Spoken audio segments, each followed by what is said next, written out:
Welcome to your deep dive. Today, We're tackling a connection that's often, honestly, swept under the rug. The link between smoking and mental health. You sent over some really eye-opening research Yeah. articles.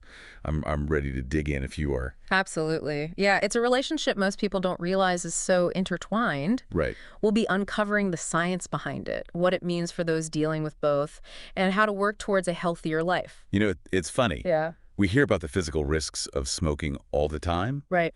but the impact on mental well-being often it gets lost in the smoke, so to speak. Yeah. And that's a shame, because this research paints a pretty vivid picture of the link between the two. For example, did you know that people struggling with things like depression or anxiety are statistically way more likely to smoke? It's true. They're actually up to 3 times more likely. It's like a two-way street, this vicious cycle. Wow. People with mental health challenges might turn to cigarettes as a way to cope, to try and find even a sliver of relief from what they're going through. It's almost understandable when you put it like that. Yeah. If a cigarette seems to quiet those overwhelming feelings, even for a little bit, Right. it's easy to see how that could turn into a go-to solution. Right. And that's where the cycle starts to gain Right. traction. Yeah.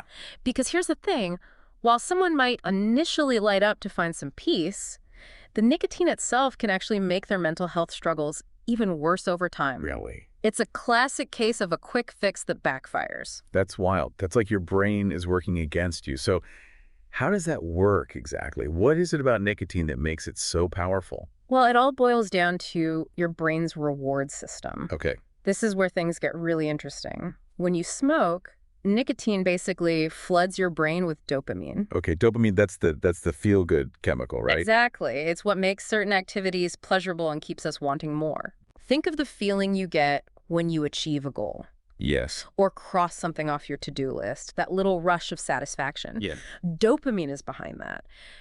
The problem is nicotine's effect on this system is powerful and deceptive. Okay. You get that initial wave of good feeling, but it's fleeting, and your brain quickly becomes used to those dopamine surges. So you need more and more nicotine to reach that same level of feel-good. Starting to see where addiction comes into play. Exactly. It's not just about feeling good anymore. Right. Your brain begins to depend on nicotine just to function normally. And that's when things get really difficult, because as soon as those nicotine levels drop, your body goes into withdrawal.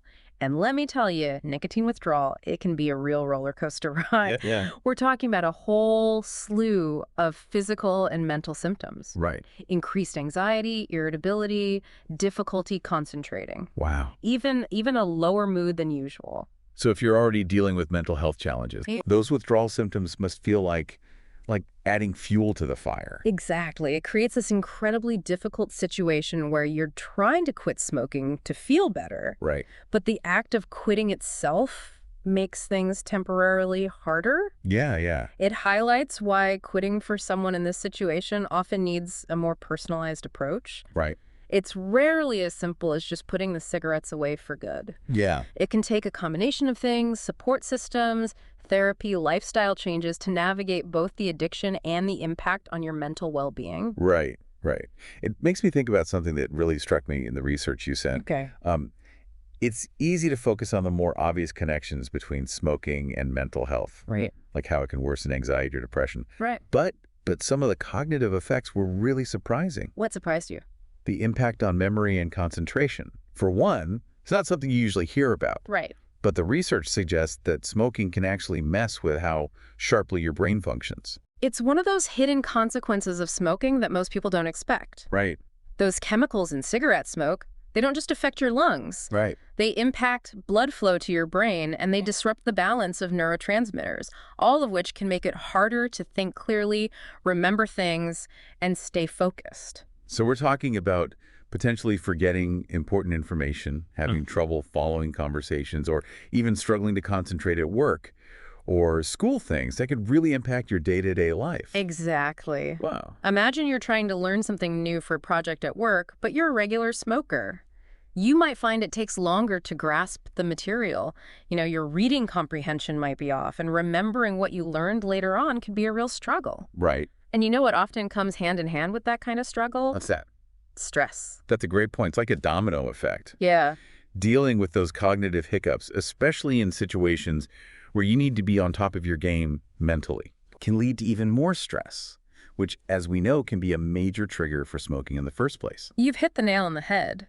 Stress is a huge part of this complex puzzle. Yeah. It might drive someone to smoke as a way to cope, but then the smoking itself, because of its potential to worsen mental health and cognitive function, actually creates more stress. Right. It's this incredibly tough cycle to break. It's amazing how interconnected our physical and mental health truly are. It is. So if someone listening is stuck in that cycle and wants to break free, where do they even begin? Right. What are some strategies that have been successful, especially for those also managing mental health conditions? That's the million-dollar question. Right. And you're right, it's not a one-size-fits-all answer. One approach we see having a lot of success, particularly for those dealing with both smoking and mental health challenges, is cognitive behavioral therapy, or CBT for short.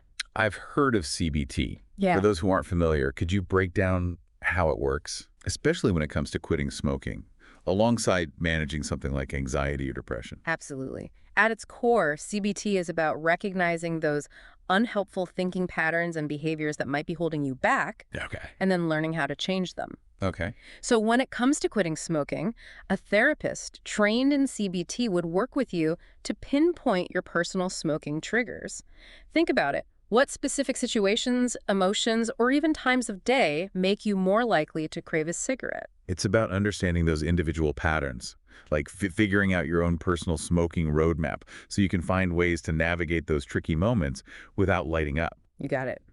It's about giving you a toolkit of healthier coping mechanisms to use instead of reaching for a cigarette. Right. So, for example, when a craving hits, you might try deep breathing exercises, mindfulness techniques, or even something like going for a walk or listening to your favorite music. Having that kind of arsenal of alternative coping skills must be incredibly empowering. It is. It's not about depriving yourself, it's about giving yourself options. Exactly. When you feel equipped to handle those tough moments without relying on smoking, it can make all the difference.